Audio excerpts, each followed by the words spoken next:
ৰঙিয়াত উদ্বোধন কৰা হয় অসম জাতীয় পৰিষদৰ নৱনিৰ্মিত মুখ্য কাৰ্যালয়। মুখ্য কাৰ্যালয়টো মুকলি কৰে সভাপতি লুৰিণজ্যোতি গগৈয়ে। কাৰ্যালয়টোৰ জৰিয়তে দলীয় কাম-কাজ অধিক ত্বৰান্বিত হোৱাৰ আশা লুৰিণজ্যোতি গগৈ। এই অনুষ্ঠানত উপস্থিত থাকে সাধাৰণ সম্পাদক জগদীশ ভূঞা, দুলু আহমেদকে ধৰি কেইবাজনো নেতা। অসম জাতীয় পৰিষদৰ ৰঙিয়া সমষ্টি সমিতিৰ কাৰ্যালয় আজি আমি শুভ উদ্বোধন কৰিছোঁ। ইয়াৰ যোগেদি আমি কামৰূপ জিলাখনৰ প্ৰতিটো সমষ্টিৰ সংগঠন শক্তিশালী কৰিম বুলি আগতে আমি ঘোষণা কৰিছিলোঁ আৰু আজি এই সমষ্টি সমিতিৰ যি কাৰ্যালয় উদ্বোধনী অনুষ্ঠানৰ যোগেদি আমি এটাই বাৰ্তা দিব খুজিছোঁ যে আমাৰ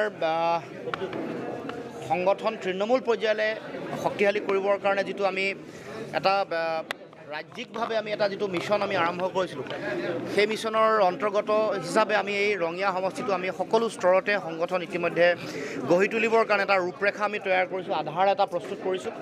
আৰু আমি এনেও জানো যে কামৰূপ জিলাখন আৰু বিশেষকৈ ৰঙিয়া সমষ্টি জাতীয়তাবাদৰ এটা শক্তিশালী ভেটি আছিল। বিভিন্ন মানুহৰ মাজত জাতীয়তাবাদৰ চেতনা অতি শক্তিশালী ৰূপত আছে।